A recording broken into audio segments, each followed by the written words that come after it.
Hi, everyone.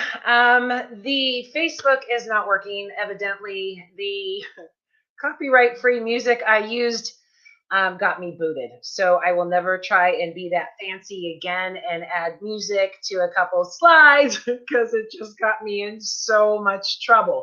I am not allowed to post or to go live in any Facebook group, evidently. So we are only here on YouTube. Hi, everyone. Hit the subscribe while you're there. I'm not sure about questions and how this is going to go. I understand that I can get questions through YouTube, but this is turning out to be a Murphy's Law broadcast. So I am really sorry, and it got me. This is what happens with live shows. I do want to announce that I have started a VIP lounge. Every good party needs a VIP lounge, right?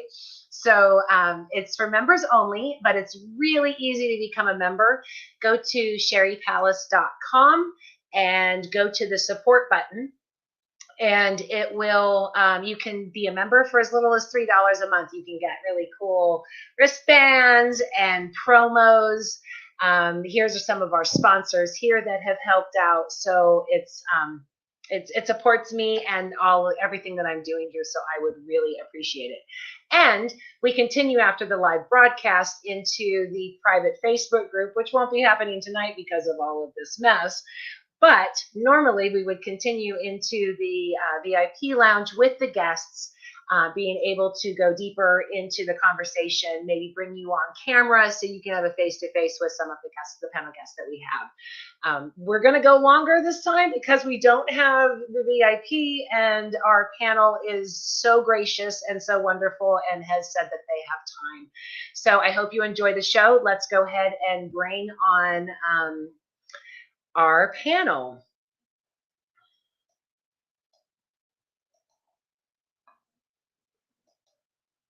And this may not work either. Okay. Hi, David. Hi, how are you? Good. How are you doing? I'm fine. David Hayward is a naked pastor holding many religious degrees, including a master's. He left the church after 30 years, and now he helps people through his amazing art. Welcome, David. Thank you. Glad to be here. Next, we have Sarah. Sarah Butler Laudadio is a preacher's kid who married a charismatic pastor under the purity culture. After 21 years of marriage, they divorced, starting her demolition rather than deconstruction. Welcome, Sarah. Thank you. And I'm too far out of the camera. Thank you for having me. It's all going to change as soon as I bring John on. There we go. And we have Dr. John O'Keefe, the Naked Jesus, author of The Naked Jesus, A Journey Out of Christianity and Into Christ. Started his exodus out of church while in seminary. Welcome, John. Thank you. Thank you. Great to be here. And great panel. I love it. I think it's great. We're having all kinds of fun behind the scenes. Now we can just be able to get it live. It's basically, we just chalk it up to COVID. There you go. I mean, it seems like everything today is blamed on COVID. So there you go. Perfect. It works. So I could have showed up in my pajamas because it's COVID. I know, right? Hey, I got business attire here, yoga pants on the bottom. Yeah, exactly. Didn't I think of that? Well, never mind. I was going to say they were going to both come naked, right? I know, right? So I don't know how I got this lucky with the two nakeds going on here, but yes, it's reminds me of my 20s. But hey, we're going good. I don't remember my 20s. Oh dear. Or my 30s or 40s. I'm getting that way too. Yeah, next show's the younger ones. This is the older crowd for the deconstruction. There you go. So for me, when I left the church, it kind of felt like a divorce. They didn't want me. I wasn't good enough. It happened when I was a teenager into my early 20s. And then at 27, I discovered that the Bible is not narrative. And it wasn't history. Its history isn't literal. And I started deconstructing what could be man's influence and ignorance as opposed to which could be divine. And then at 33, shortly after losing my mom, I discovered that Mary Magdalene wasn't really a whore. That was earth-shattering to me, truly earth-shattering. It was an existential crisis that I played Mary Magdalene in the Easter cantatas and things at church. So that was, to find out that she wasn't a prostitute, altered, it just completely snapped me. The church altered and aligned her with other women, enabling them to totally discount and diminish her, when in reality, she was the only one present at Jesus's big three events, according to the Bible, of course: crucifixion, resurrection, and ascension. But that didn't work with the patriarch. And that really started my deconstruction. 2 lies, 2 alterations was too many when I thought it was the inerrant word of God. Little did I know that tens of millions of people were also going through the same thing. The group religiously unaffiliated is expected to grow to over 99 million people, or 35% of the US population in the next 20 years, at the same time becoming the majority in France, New Zealand, and the Netherlands. We're called the nuns now, N-O-N-E-S, and 70% of us are disgruntled former believers, Reformed Catholics, or deconstructing Christians. This is based on a Pew study that concluded this growth is directly related to those who were raised in a religious environment. And this is where I begin. David, you're up top. What started your deconstruction? Well, actually, it's interesting. It's the same as yours. Really? Yeah, I was at Gordon Conwell Theological Seminary, and I was getting ready to graduate. I had my graduation robe on, my ceremony robe on, my hood, your collar, everything. I was ready to go and get graduated, and I had just finished reading a book that made me realize that the Bible isn't the 3 E's, or I's: inerrant, inspired, infallible. And that to me was the cornerstone of everything. For me, the Bible was where everything came from. Yeah. And when that was thrown into question, I was literally freaking out. I was freaking out. And Lisa had to grab my shoulders and say, "Get it together. You got to go to graduation." And that began my deconstruction. But for me, it was a very, very slow glacial melt over, 3 decades or more. Mine took 25 years. Yeah. But it was me just trying to reconcile everything I'd been raised in and believed with what I was experiencing and discovering. And so for me, it was a long, long journey. It began by trauma, the questioning the Bible, but it ended very peacefully. So yeah, that's my story of deconstruction. So basically, I deconstructed all the way through my ministry as a pastor. Wow. Did your congregation know? Well, I always found I gravitated towards congregations that were welcoming of me and where I was in my journey, and we kind of traveled together. I never went in as their guru who had it together and taught down. I always had the attitude that we were traveling together. So I was always a little bit autobiographical in my approach to preaching, and very discussion oriented. And so I felt like I always found whatever churches I gravitated towards, I felt I had room to grow. But it was in 2010 when I found I could no longer fit within the container we call church, and we parted ways. Well, I call it an amicable divorce, and so that's where it ended. Where I just felt like I was a plant that kept getting transplanted, repotted into bigger and bigger pots until I realized, hey, I don't need a pot. That's pretty cool. And that happened in 2010. Yeah, the divorce for me was more like a he left me type thing. Yeah. It wasn't, I felt very abandoned, and I'm not good enough to go back. So it wasn't. The divorce now is like, go, but through that healing, it took a really long time to say it's not. I'm not the one that's rejected. It's them doing the rejecting. Oh yeah, like I felt like I left the ministry and left the church at the perfect moment when it was best for me and best for the church. Like if I'd stayed there, things would have just got more and more complicated for the church and more unhappy for me. And we had a meeting one night, and I realized, oh my God, we're done. Like it's over. And I left the meeting that night. It was in March of 2010, snow falling from the sky. I texted my wife, who was working. She's a nurse. I said, I'm done. And she goes, okay, me too. And within a few weeks, we were gone. And that was it. Yeah. Yeah. Dr. John, what started your deconstruction? Well, I for pretty much everybody on the panel, I'm kind of the outlier.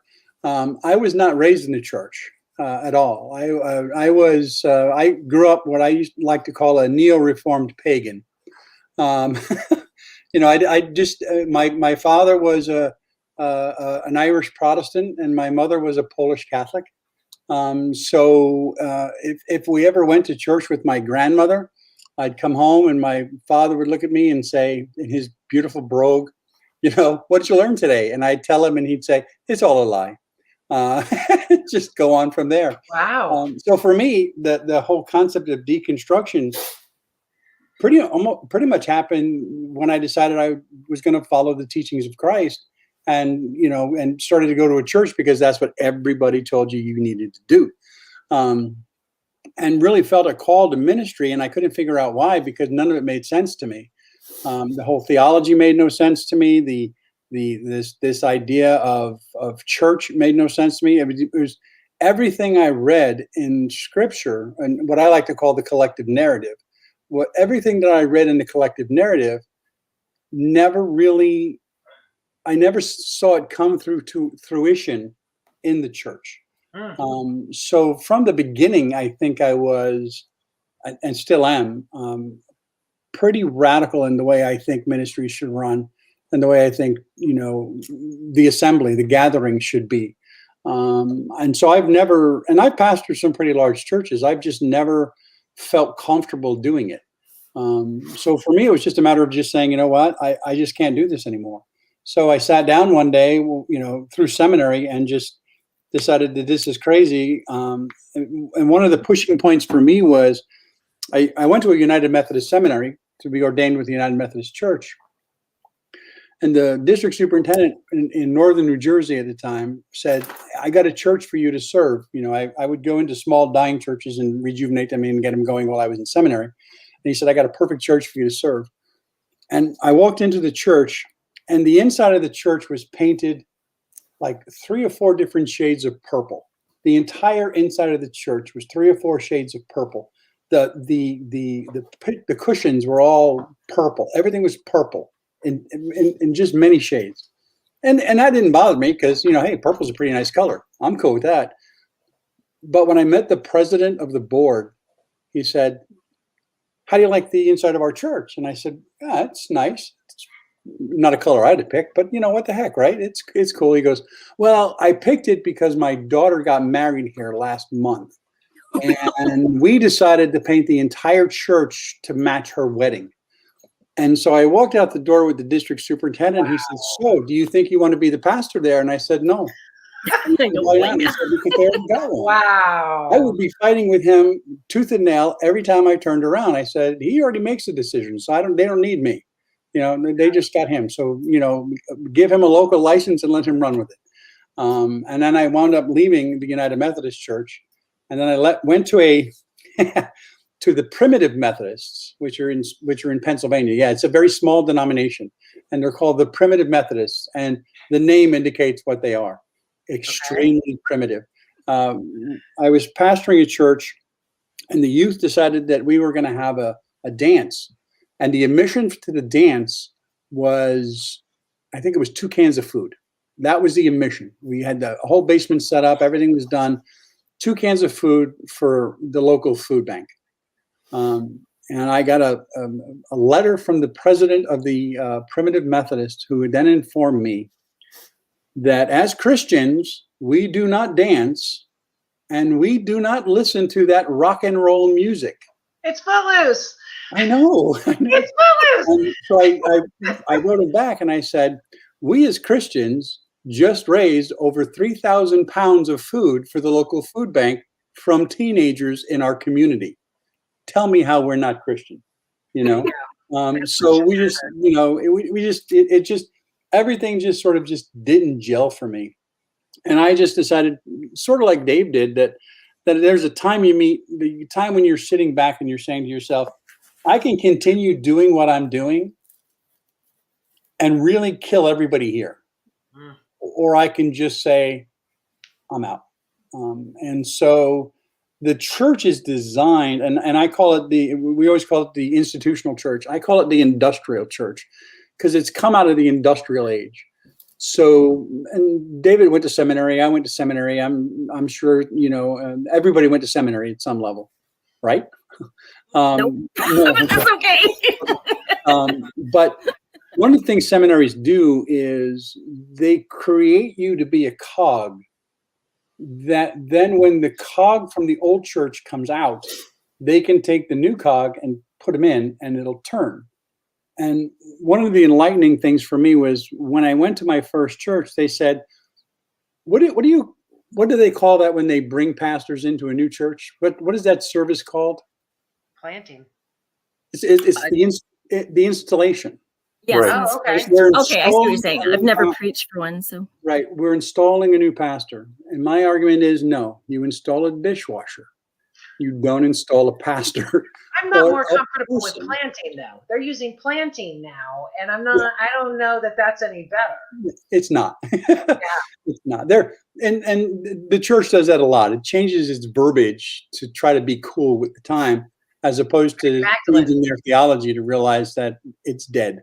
Exactly. And it doesn't really count. It doesn't really work. Their attitude and everything. So that's kind of my journey out of the church, out of this whole, what we want to call deconstruction. And I'm still deconstructing. I deconstruct my faith. I deconstruct my understanding of the church. We have a group that meets in our house on Saturdays. There's probably, before COVID, we would probably get about 15 people. And all we do is just barbecue in the backyard and drink beer. That's fellowship. And that's it, you know, and someone will bring up something and we'll start talking about how God relates to it. And then we're done. You know, see you next week, guys. Okay. And then during the week, hey, I need my lawn mowed. I'm not coming over. So we go over and help somebody mow their lawn, you know. But it's this idea of community, about how we help each other. The neighbor was coming for a long time and he needed his house painted. So we just painted a 3-story Victorian house. Wow. Purple? Huh? Purple? No. White. Well, that would be a story. That would have been cool. Now we tie it all together and it's purple. Yeah. But you know, it's for me, the church should be this community of gathering. It's not this. I'm a pastor. You know, I don't know how you guys are with certain kinds of language, but you know, my shit stinks just like everybody else. You know, and then that's just the way it's got to be. And we just need to realize that we're all in this together. I like what David said about, you know, that we're all in this journey together. Yeah. I'm no better than anybody else. Just because I have more degrees doesn't mean that I'm better than the pastor that was here before me, or better than that, you know, that guy sitting in the congregation in the front with the GED. You know, I mean, we're all in this together. How are we working faith? And I don't see that in the church.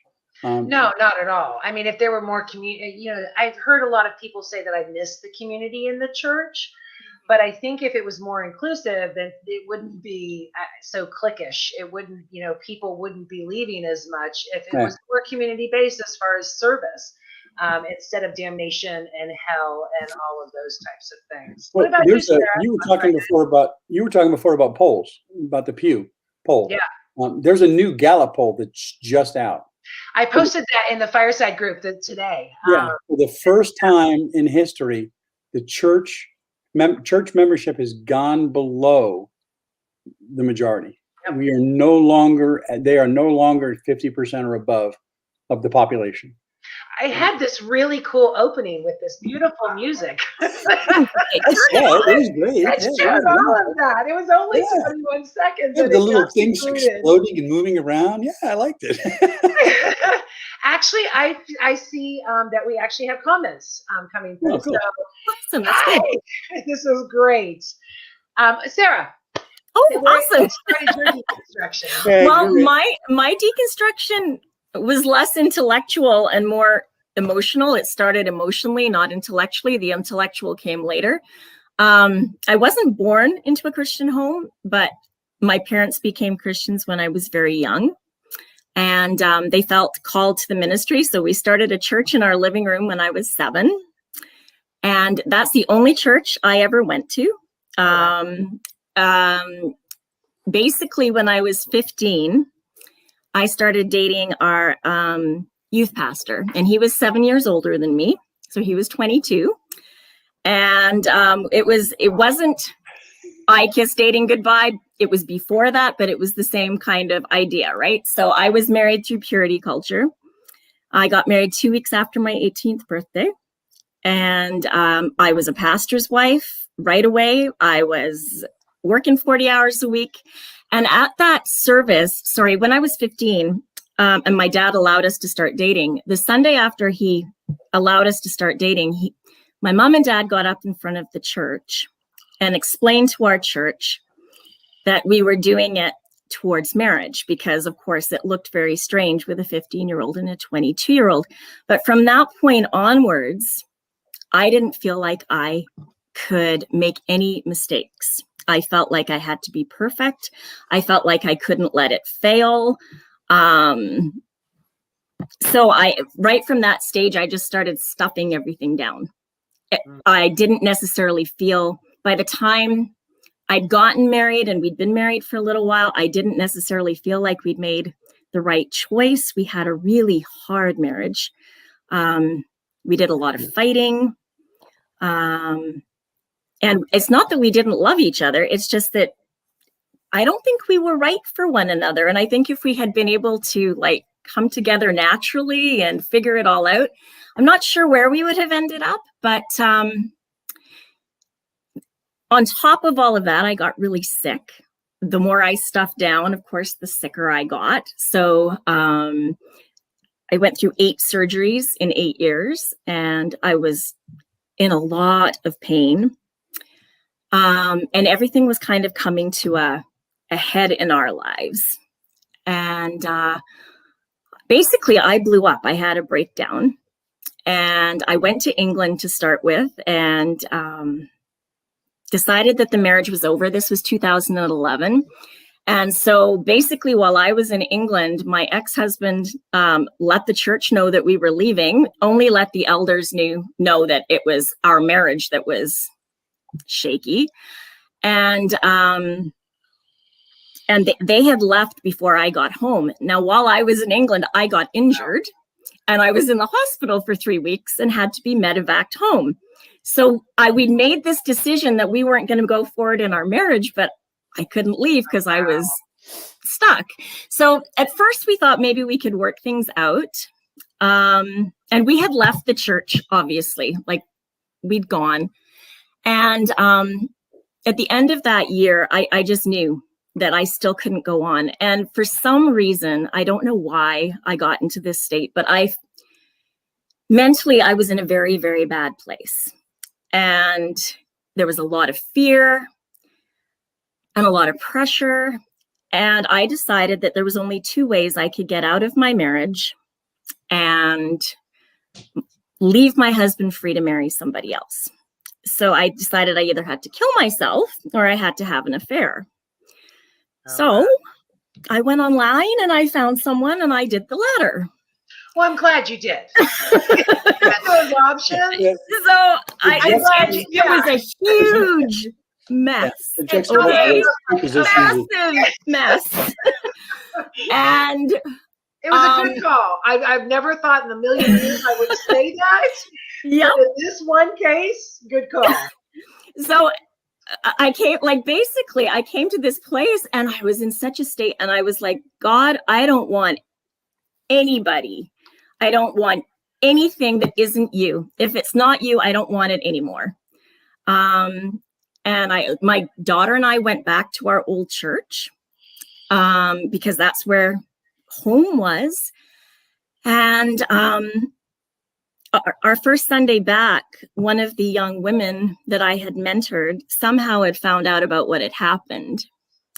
And she met me in the hallway and said, by the way, I know this, this, this, and this. And if somebody asks me, I will tell them. I'm not going to protect you in any way. And after 37 years of ministry, I was just, well, 21, but I'd been in the church for 37 years. Right? So I was gutted. I was totally gutted. And I left, and I would get letters from people saying, this is who you are, and come on, rise up and be what you were, God called you to be. And I was like, I'm hurting. I just want someone to say, Sarah, why are you hurting? Let me come beside you and be beside you. But instead, I was getting all this judgment from my sin. And so I shut everybody out, and they weren't really that interested because they didn't come after me. And that pain hurt more than my divorce ever did. It was brutal. Yeah. And so that was, and it was funny though, because I was desperate. And all of a sudden I ran into the presence of God. I ran into his love, and I had never experienced it that way before in my life. And running into his love has changed everything I believe about him, because I had been taught that, you mess up, God's going to kick you in the pants. He's going to tell you off, and he's going to put you in your place. And all I got was, Sarah, I love you. I love you. And the only way I can explain it is it's like liquid love. That's all I can explain it as. But, and I just followed that ever since. And I mean, intellectually, I have since started deconstructing, and the Bible was a big one for me too. But it was emotional. It was pain. It was pain that shoved me towards I think the deconstruction process. I think it's absolutely disgusting that you found your only choices to be an affair or suicide.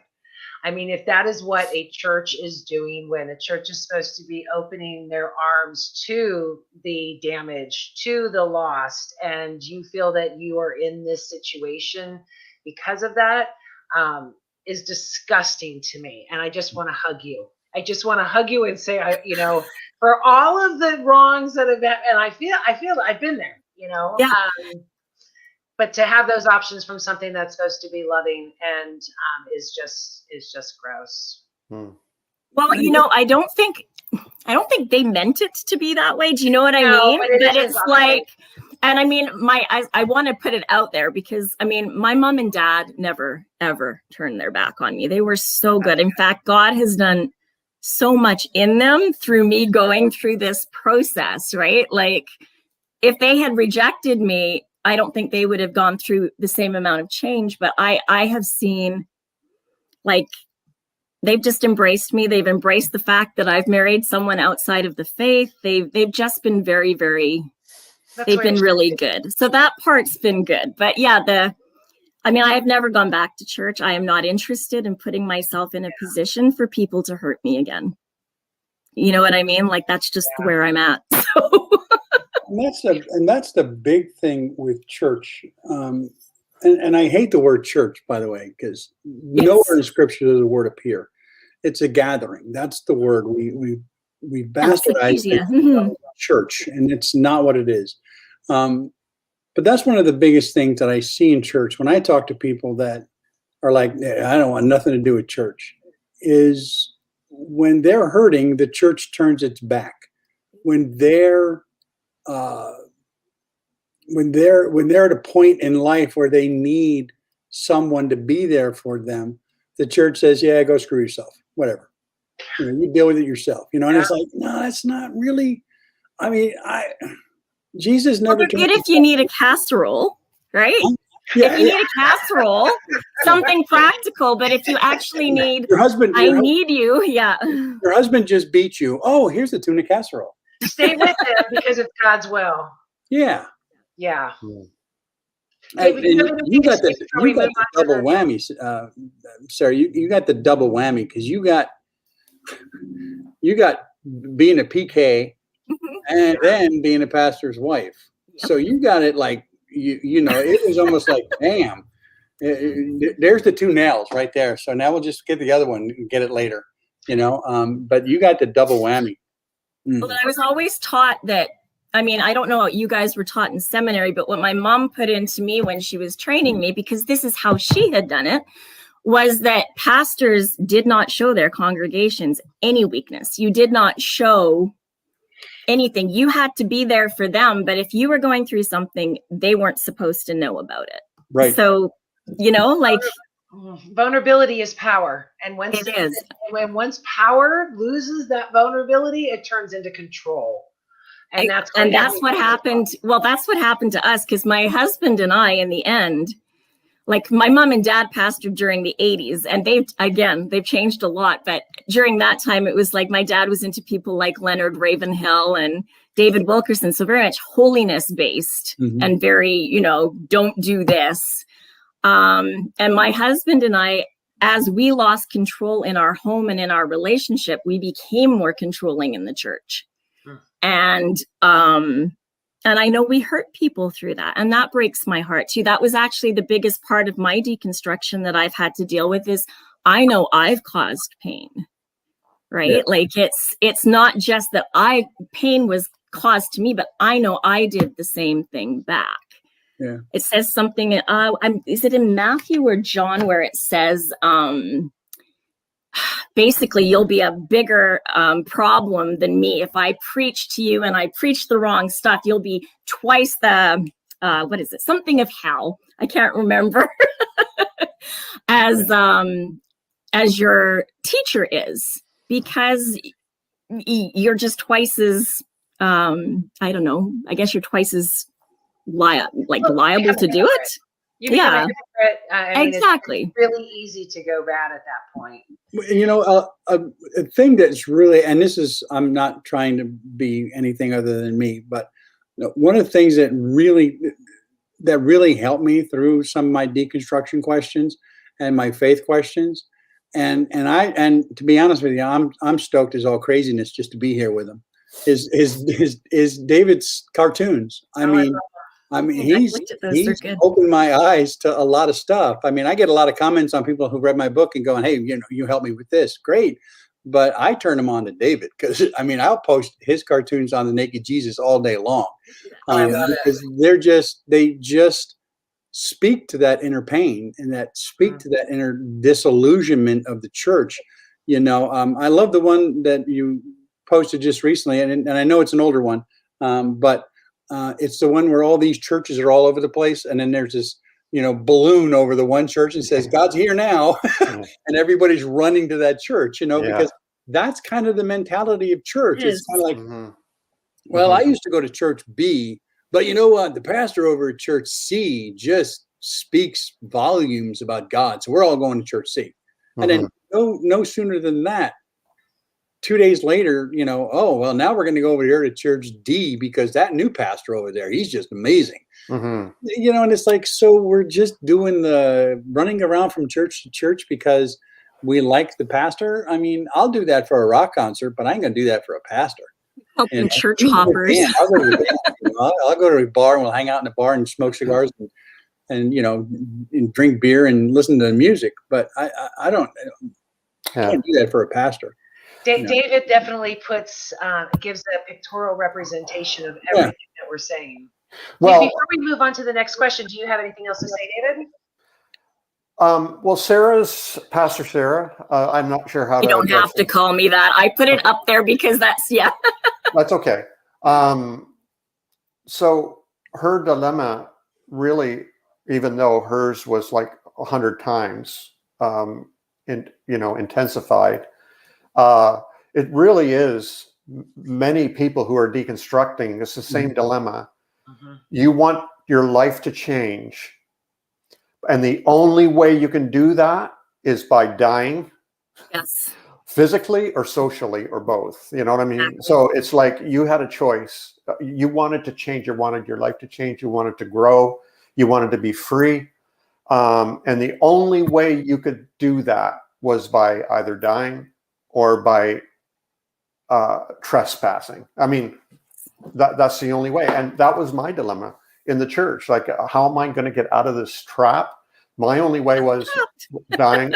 I didn't consider suicide, but I knew the choice I was going to make was social suicide. It was. I was going to completely end my relationship with that community, and it was going to hurt. And so, you know, that many people I see going through that real struggle. And, you know, it's not by accident that line is there. It's like, you shall not pass, you know, and as soon as we want to pass, we know we're gonna suffer for it. And that's why so many people stay. But we're seeing more and more now that people are leaving and suffering the consequences, also knowing that there's millions of people like them out there. So yeah, and I like the way you said that, Dave, because the realization for me is there cannot be a resurrection until there's a death. mm-hmm. So you can't come out of it and seek wholeness, but there has to be this death of what was in order for you to become what you should be. Mm-hmm. You know, Jesus, and I'm going to paraphrase it in the Message. Jesus says, "You are blessed when you find out who you are, no more or no less. You're just blessed when you find out who you are, who the divine created you to be." There you go. Mm-hmm. Until the church tells you you're crap because God created you that way.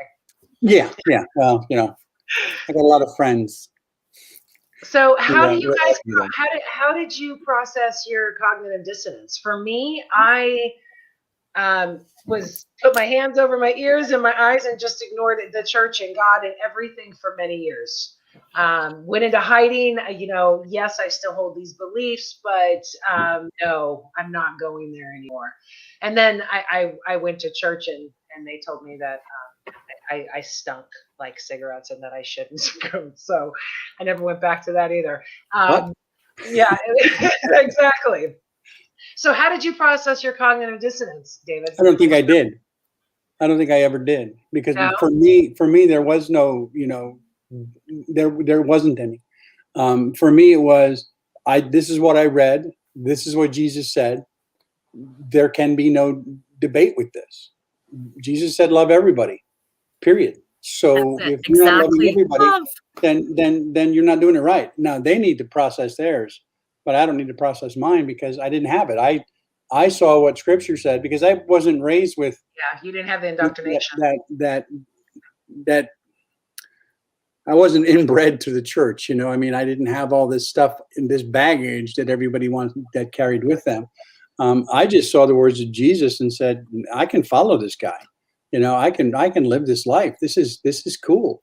I remember once talking with a Baptist minister who was saying that, you know, I don't believe it, but everybody was born a sinner. I believe everybody's born into the salvation story. So that's the first thing. But he said, everybody's a sinner. You're born a sinner. And I said, so what do you do with that 5-year-old? And you're going to go to hell. And I said, so, unless you repent of your sins. And I said, so what do you do with that 5-year-old who dies? How do you tuck to their mom? And he goes, well, no. There's a special dispensation for them. And I said, really? I'm not reading special dispensation anywhere. So I don't understand where that's coming from. And he was like, well, you know, I said, so what you believe then is if the child dies, even though they're born a sinner and they've not repented, if the child dies, they're going to go to heaven. Yes. I said, okay, so you believe that everybody's saved. Cool. I do too. And he got mad and threw a Bible at me. Yeah, I can imagine. I threw a Bible at you. I haven't had that happen yet. I want that to happen. Oh, no, you haven't lived until that one happens. You know, okay, bucket list. I like when David posts on his page all the little nasty letters and little nasty from people. I've got a good one for later. Yeah, I think to myself, yeah, I got 7 of those. Yeah, and I got a few of those. Yeah, I'm pretty much going to hell in a handbasket, and I'm cool. We're all heretics here, right? David, how did you Yeah. process cognitive dissonance? Well, that's exactly what it was. But see, for me, it's the cognitive dissonance for me was a paradoxical one. So like I explained before, when I no longer believed that the scripture was inspired, and yet I was still inspired by it, and that it somehow conveyed truth, even though it wasn't factual or historically accurate or anything like that. Like I still, so I and you know, the presence of God and all the, and I had some profound spiritual experiences and so on, and I couldn't just, I wasn't willing That's to how I am. throw all that out. And so I was going, I'd learned early in life that a way to face a problem isn't to go around it to the right or around it to the left, but through it. And so I'm just so stubborn, I guess. I wasn't willing to throw all that out. But I wasn't willing to not listen to my new insights and wisdom and meeting lovely Buddhist people and incredible Jewish people and wonderful atheists and so on. And you know, me, I had these two things happening at once, and I wasn't willing to throw either of them out because both of them seemed true. And what happened to me was in 2009, I had this profound kind of, I don't know what to call it without sounding like a weirdo, but I had this kind of a epiphany where I just saw that we are all united. There's one reality. There's just one reality, but we all perceive it differently, apprehend it differently, and explain it differently. But there's just one reality, and we're all deeply connected at a fundamental level, united, one. And I felt that, and I felt immediate peace of mind. That whole thing just resolved. I felt that peace of mind because I saw this is all just a whole bunch of these are just a whole bunch of words inside my brain. It's not reality. It's the signs pointing to it. And I felt immediate peace of mind, and it's not gone away. And so that was resolved for me. That's how it happened. And it was a very wonderful, peaceful experience. And that's why I feel at one with people, even though we might not be talking the same language at all, literally and metaphorically. What about you, Sarah? Well, for me, for starters, I moved 14 hours away from everybody else I knew and started over on the other coast. And I think the quiet is important. Silence is really important. Not having a lot of noise. One of the things I wondered is, do they actually know the Jesus I'm getting to know here? Because they don't, like, their words line up, but what I'm experiencing is not lining up with what do you know what I mean? Like the words are saying. So I actually married, he would call himself a reasonable agnostic. And just having him explain different worldview stuff to me, and he'd say something and I'd automatically react, and he'd go, well, why are you reacting? And I'd say, you're attacking my faith. And he'd say, no, I'm not. He's like, and we'd talk about that, and he'd go, no. Like, and I'd automatically feel persecuted by an opinion. You know what I mean? And I think that's what happens now too. So I know, finding a few friends, like talking to a few people about what I had been through online. I ended up getting Chris Kratzer's book, Leather-Bound Terrorism.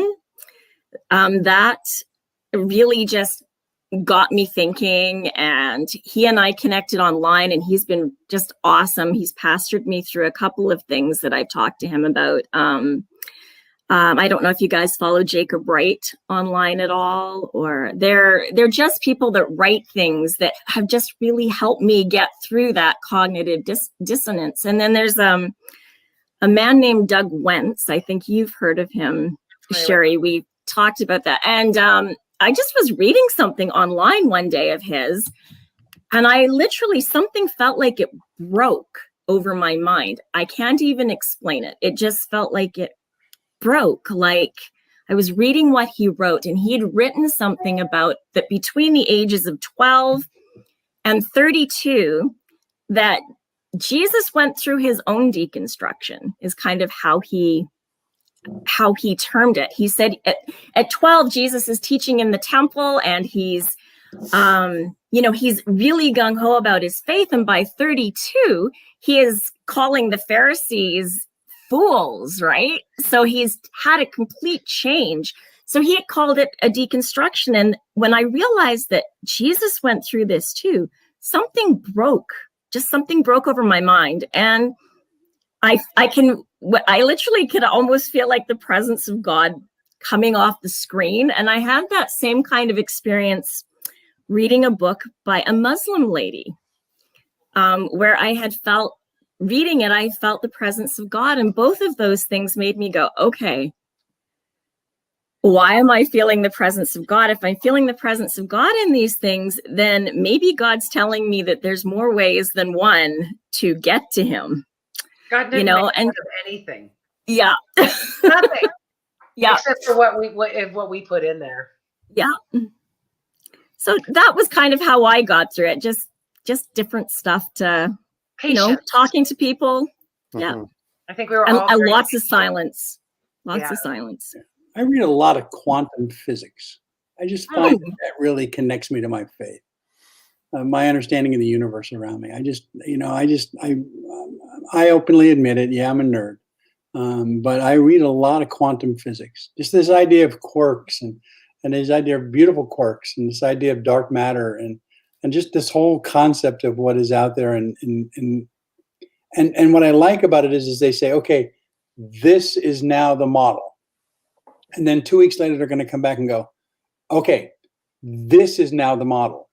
And then in 2 weeks, they're going to come back and say, okay, now this is the model. You know what I mean? So they're so willing to just kind of say, this is what we know now, but it's going to change when we know something tomorrow, and that to me has always been kind of a refreshing thought in it, and this whole concept of the concept of, quantum physics for me is just mind entangling. And I like that. I wasn't taught science because I went to a Christian school. And so truly, this was part of my deconstruction, was to find out that Israelites weren't the first people on the planet. It was like, and what? it's round. The Tower of Babel. That's when everybody moved. It's round. It's a ball. Yeah. That's how we got different languages, right? and studying science is actually what brought me back to God. Yes. Because I couldn't believe in a being anymore. I couldn't believe that there was a man in the sky that was playing a puppeteer and doing all of these things. But when I discovered energy and was able to align that to where, a being, something always dies, but energy doesn't. And then I was able to align that with love. And that's where I found God. Yeah. In the energy of love, the creative, engrossing, enveloping energy of love. And that's all that there is. We like to blame a being, Santa in the sky or devil's shoes that are going on the market right now. Oh, good grief! Yeah. Come on, give little Nas some love, and that's what it should be. I posted that today about, how is it that he would rather be in hell than in church?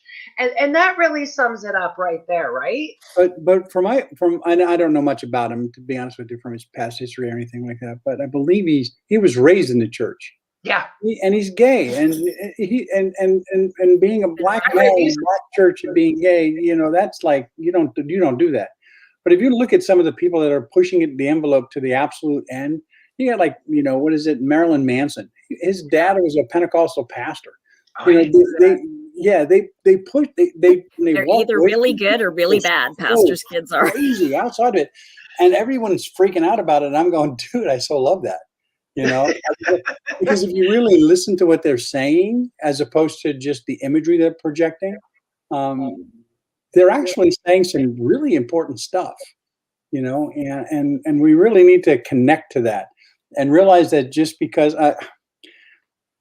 I was doing a church service one time, and we were passing the peace.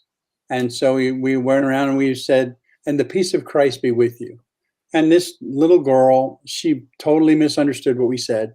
And she was going around telling everybody, "May the pizza crust be with you." And like so that she better. came up to me and said, "May the pizza crust be with you." And I said, "And with pepperoni." And I just went on and I just said to everybody, "May the pizza crust be with you." And so from that point forward, that became what we did when we passed the pizza. We passed the pizza. So it was the pizza crust be with you. And she wouldn't, nobody got upset with her. Nobody got angry with her, tried to, force her back into line. She was just really happy that we were doing the pizza crust, And so that's, you gotta listen to the people and listen to what they're saying, because I think when you're trying to deconstruct yourself, when you listen to people that listen to either children who kind of go, "What?" when you say something, or when you listen to someone who's been outside the church long enough to where their deconstruction is no longer bitter, but that their deconstruction is now taking place and has meaning and can be defined and can be expressed. I think that those are the people that help. I get blown away by people that come to myself or some of the other pastors that I know that are, doing small little home churches and just happy as larks, and not doing an offering, not doing any of that stuff. And started a Facebook group for that purpose. So it's my church. and just people getting together and just, and just loving each other. And people are actually blown away that there's actually, I'm sorry, I have a 14-year-old Irish Wolfhound Great Dane mix who's not long for this world, and she's incontinent. So I got to keep an eye on her. Go right ahead. Well, we can move on to the next question and this is a pretty big one, because it influences our decisions and when we left and how we left and all of those. For me, my mom disowned me. My mom started disowning me at 14 years old, kicking me out. "I'm done with you." I tell this story about how she was waving her hands, running down the hall saying, "You're going to hell and you're taking my grandson with you." And then she did. Well, at least you have company. What's that? At least you have company. Yeah, right? Yeah. But not until she was nearly dying did she come back. And then it was, on her deathbed, she went into a panic and saying, "What if I believed the wrong thing? What if I did it wrong?" And I said, you tried, and that's the only thing that matters here. And then she said her apologies to me for doing so, for abandoning me and saying I did what I thought I was supposed to, but I was, led astray and I was wrong.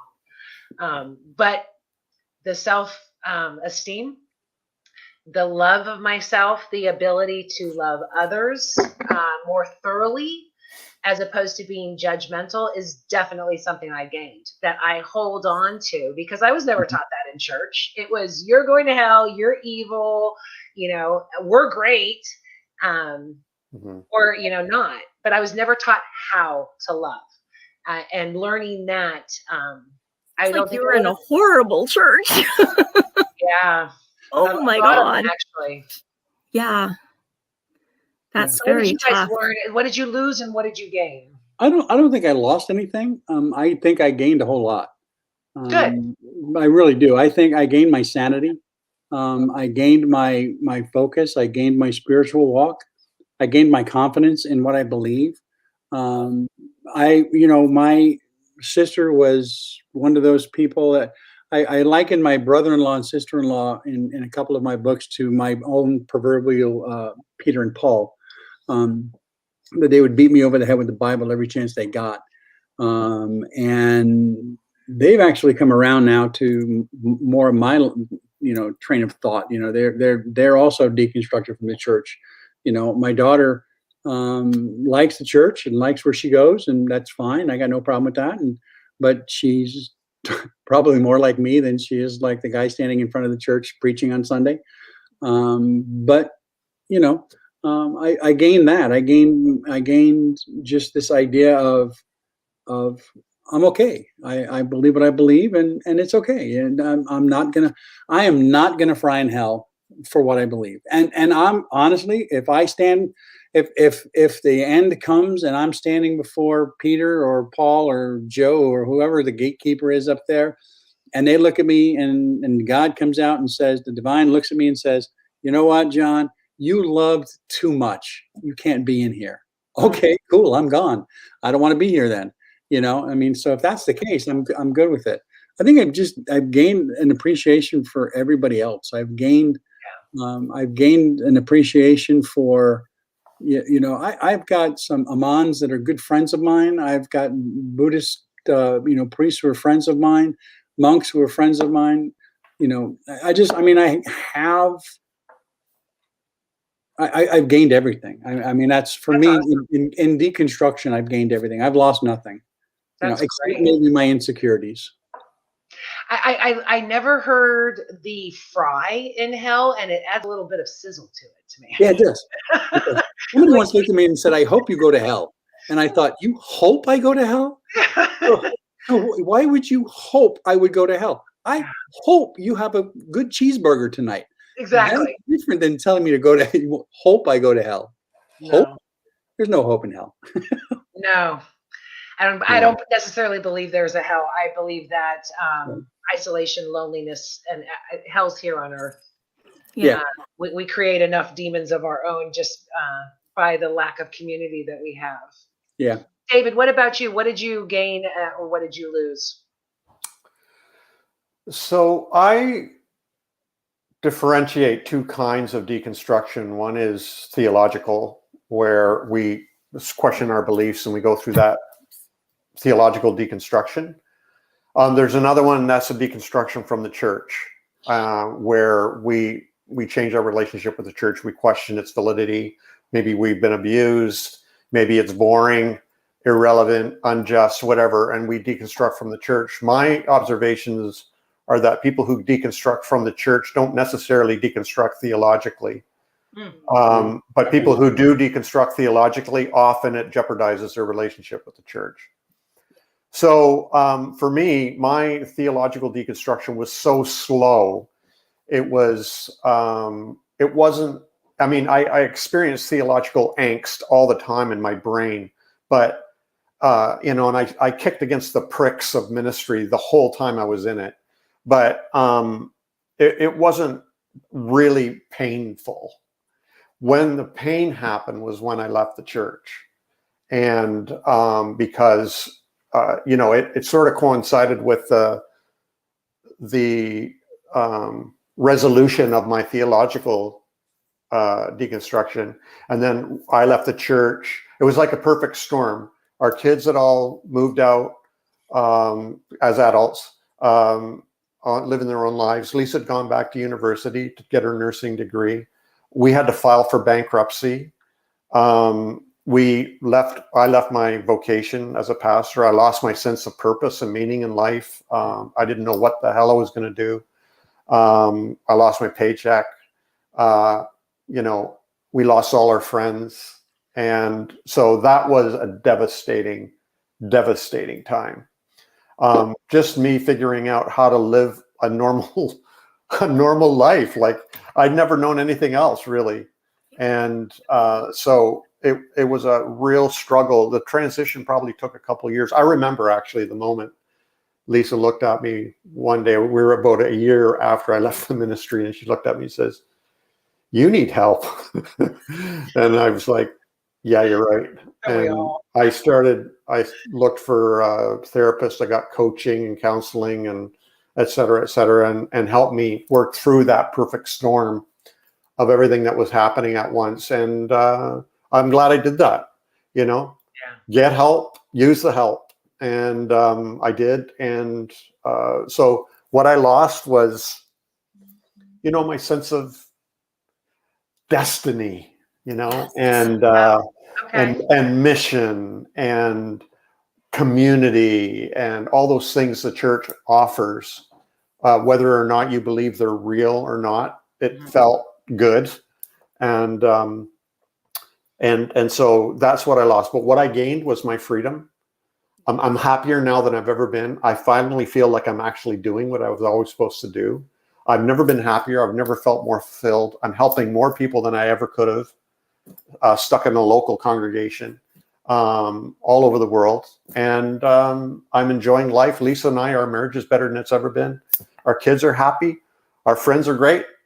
I'm able to get on podcasts and shows like this with you guys and meet very fascinating and interesting people all around the world. And so it's great. So that's what I always say to people. Yeah, it's going to hurt. You're going to experience loss. Own it, embrace it, feel it. But on the other side of that, you're going to know a greater freedom than you've ever known, and a greater happiness than you've ever known, and more genuine kind of friendships as well. Oh, yeah. That isn't based on compatibility of belief, but on love and respect. Or on getting them saved. Yeah. Yeah. Right? Yeah.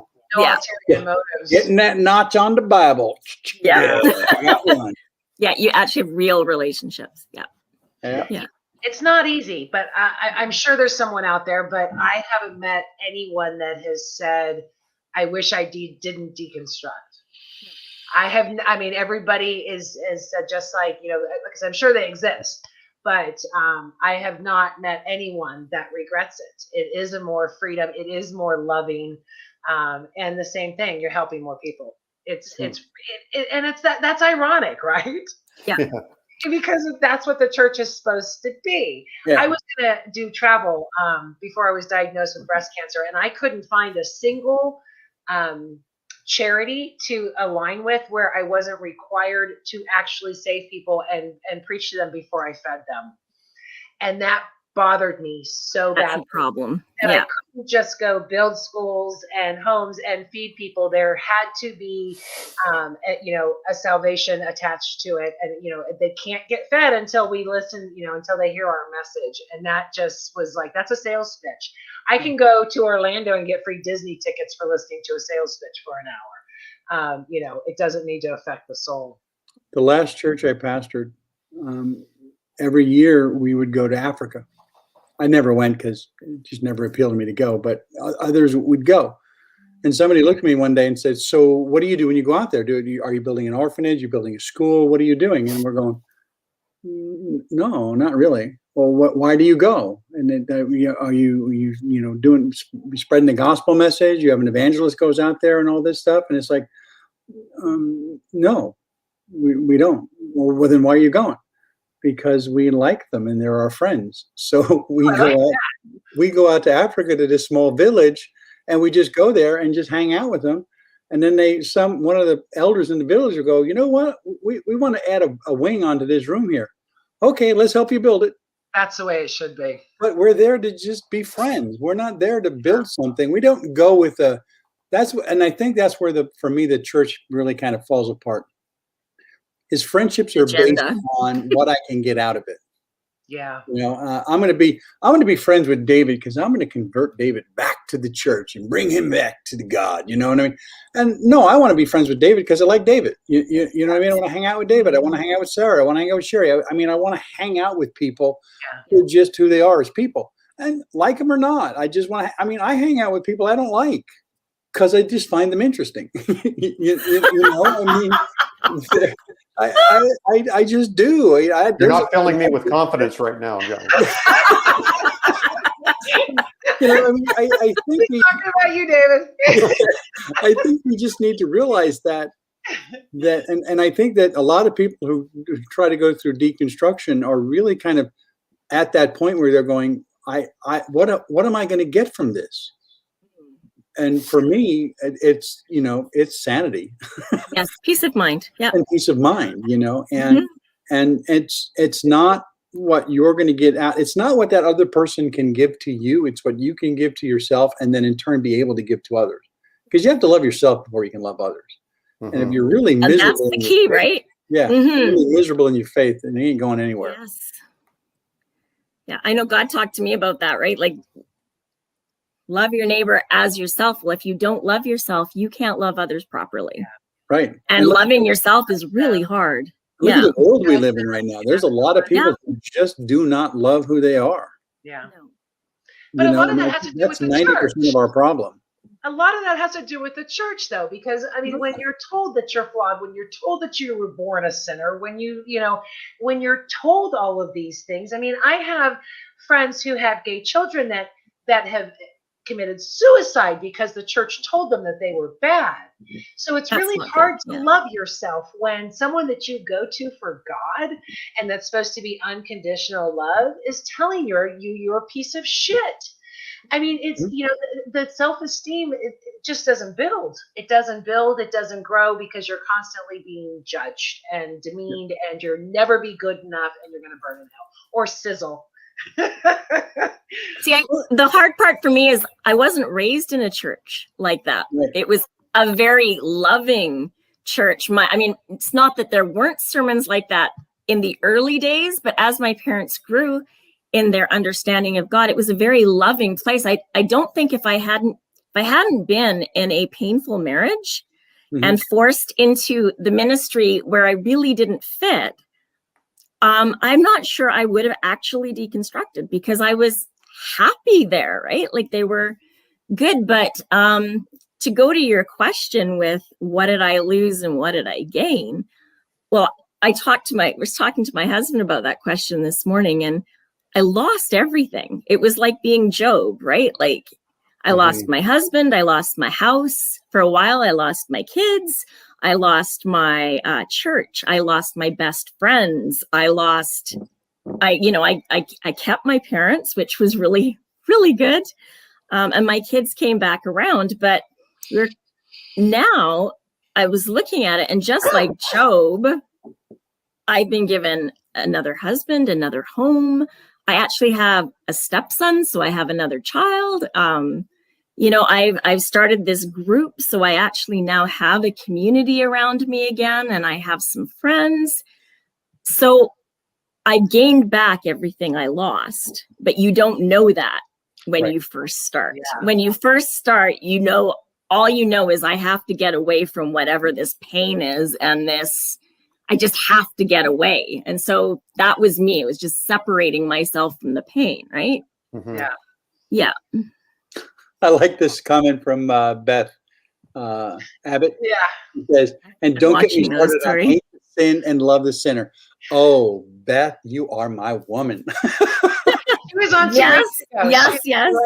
I tell you what, there is absolutely no way that you can hate the sin and love the sinner. You can't do it. There's just no possible way, because it's a human nature to go to the negative.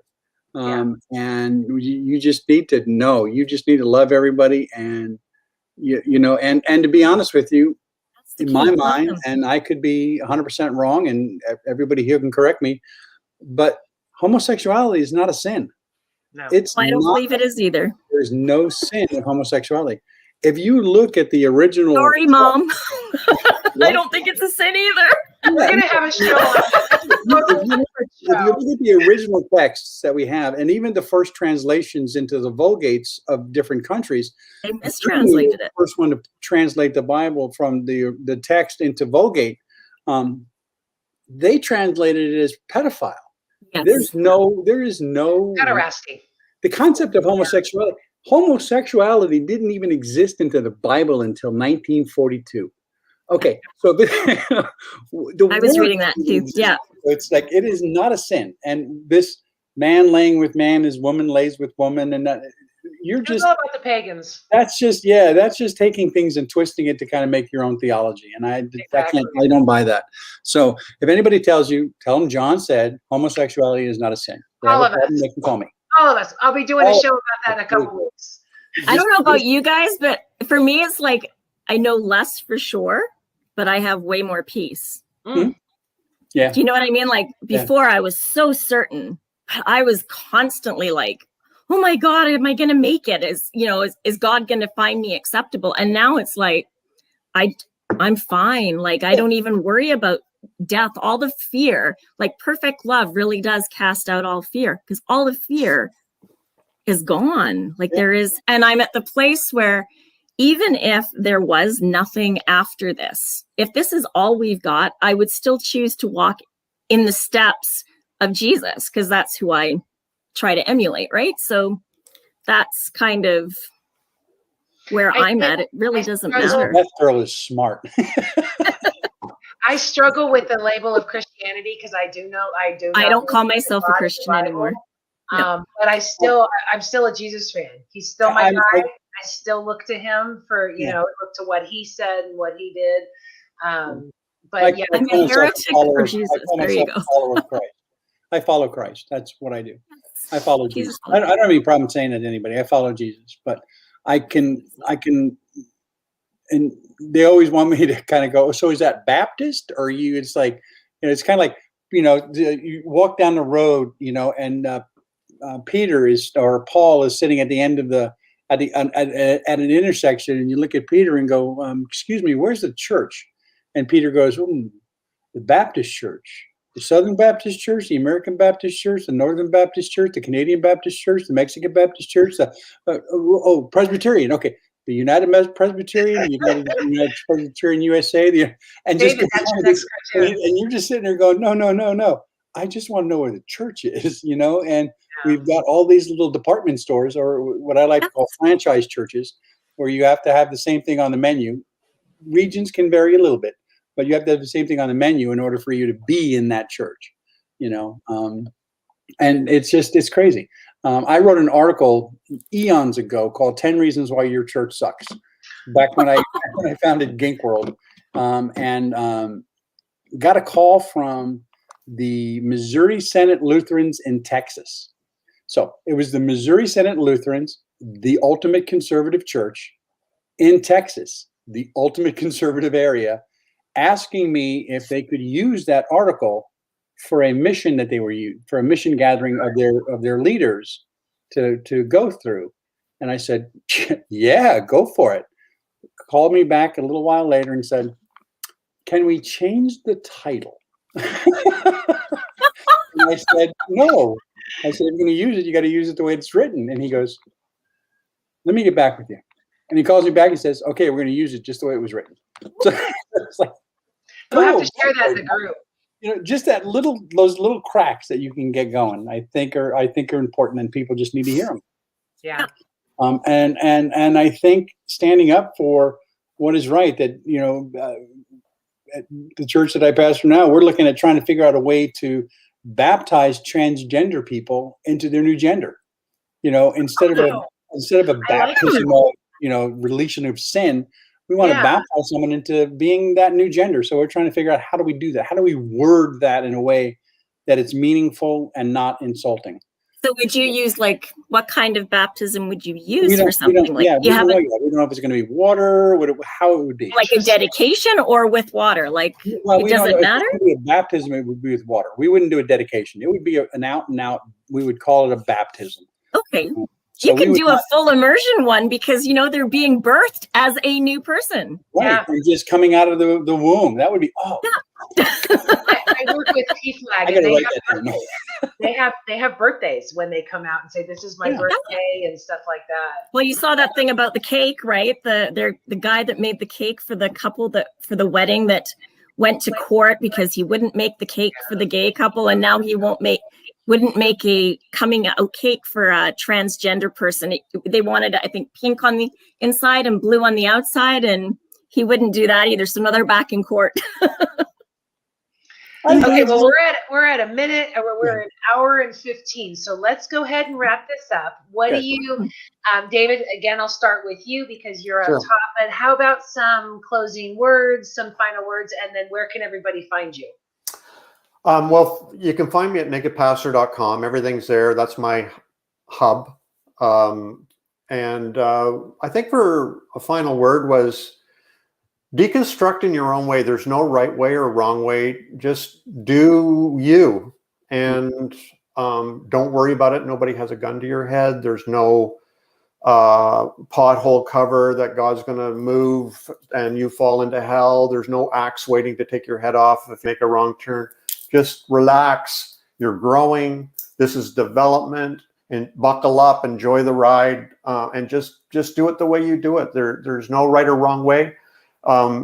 Be unique, be authentic, let it be organic, and don't rush it. Love the word organic. Yeah. Just enjoy the ride. And Everything's fine and you're perfect already. You just need to discover that. That's what this growth is about. So, yeah. What about you, Dr. John? I always like in deconstruction, and I like David's concept of the two kinds of deconstruction: deconstructing the church and deconstructing theology. I like that too. I always liken it to when somebody's really wanting to come out of and start to deconstruct their faith. It's almost like coming out of the closet for the first time, where you're going to walk to your parents and say, "Mom, Dad, I'm gay." You know, and how do they deal with that? You know, and what are you going to lose and all that stuff? Because we always, loss is the big thing for humanity, is we don't want to lose. Realize that when you start to deconstruct, when you start to look at your faith and start questioning your faith, when you're carrying those absolutely huge balloon type question marks that David likes to draw on his cartoons, when you're carrying that around with you and you're looking to deconstruct, realize that yes, you know, depending upon how deep you are in the church, where you come from, that there's going to be some loss, there's going to be some hurt, there is going to be some pain. You're going to go through the stages of grief, but just realize that they're just stages, and you know, you'll get through them in time, and you'll come to the realization that your faith is not only stronger, it's probably more sound, and has a better starting point. I find that most people that go through the deconstruction that I've talked to, their starting point is love. And for me, that's just an amazing starting point to go to. And I don't see that in the church. They'll tell you it's love. They tell you, oh, we love unconditionally as long as you do this. You know, and so there's really conditions placed upon love in the church. I have no conditions on anybody I love. I just love you. I don't care about who you sleep with. I don't care about if you're married and you're sleeping with somebody, you're not married and you're living with them. And life's too short to worry about a lot of things. You want to go get a Guinness? Let's go get a pint and let's sit down and talk for a while. You know, that's kind of thing. My pinned tweet on Twitter. I don't care what sex you are, who you are, just as long as you're compassionate and you wash your hands after going to the bathroom. That's all that matters. That's really simple. I have a joke for that, but I'm not going to say it. But there is I think for me, just the closing thought is just to realize that, you know, and echo David, is that you're going to get through this. You'll get through this. When you deconstruct, you'll get through this. It's okay. And if you don't want to deconstruct, don't deconstruct. Be happy where you're at. That's wonderful. I'll still go, you know, we'll still go have a pint. That's fine with me. But I just think that if you're going to do it, and if you're feeling that that's where you need to be, and I don't think anybody really plans on deconstructing. I think it just happened. Yeah. I think they just wake up one morning and go, what the F am I believing in? You know, and then all of a sudden they start asking questions. So that's my closing thought. Where can they find you? You can find me at The Naked Jesus on Facebook. We have a nakedjesus.com, but it is currently being redesigned. I used to want to put my articles up, but then I used to write for Patheos. There's a Naked Jesus on Patheos. If you want to read some of the stuff that I've written before. I haven't written on them for a while, but yeah, Facebook is probably the easiest way to get hold of me right now. And I'm on Twitter at Ginkworld. GINKWORLD, which means abnormal world. I love it. Sarah, final words are to you. Okay, well, for me, I think no pressure. Echoing John, it's really all about love. It's really the verse in the Bible about loving God with all your heart, mind, soul, strength, and then loving your neighbor as yourself. Those are the two things that matter. Other than that, nothing else matters. It's just love. One of the things that I found is that the narrow way, when they talk about the narrow way, that narrow way is love. And once you're on that road and you're through that narrow bit because you're loving, the road is really wide. It's really, really wide. And so we just, it's a scary thing to go through. And it's painful, and you know, it might take you a little while to find some people you can connect with. Because when you first leave, there's nobody, but there's so many places now, even online, because everybody kind of deconstructs to a different spot. Some people don't stay Christians. None of us are calling ourselves Christians, but you know what I mean? Some people don't stay within a Christian or a Muslim or any kind of paradigm. They leave it completely. And there's groups for everybody. Out there, right? Like it's good. Like, don't be scared. Don't be afraid. I think that's the big thing. So, yeah. And where can people find you? Okay, well, they can find me at my name, Sarah Butler Laudadio, on Facebook. And we have a group on Facebook called Deconstructing from Toxic Christianity and Reconstructing a Healthy Faith. And we started a group about 2 months ago. My sister in crime, Helen Thiessen, and I started the group 8 weeks ago, and we already have nearly 200 people, which I thought was pretty good that we'd grown so quickly. And congratulations. People are just loving on each other. I cannot believe how people are just loving on each other, and it is so good. It's so good. So, yeah. Well, I want to thank you all for the patience with the tech and everything. We will go ahead and upload these and throw these into the Facebook groups and all of that. You have all been such a pleasure, and I admire you all. Absolutely. It's my honor to have talked to you all this evening, and thank you so very much. Thank you. Say goodbye to you guys. And thank you. I've enjoyed your fireside chats before, so this was kind of a nice really invite to come and say, yeah, I'll do this. I can do this. You know, because Sarah's going to be there and David's going to be there. So, you know.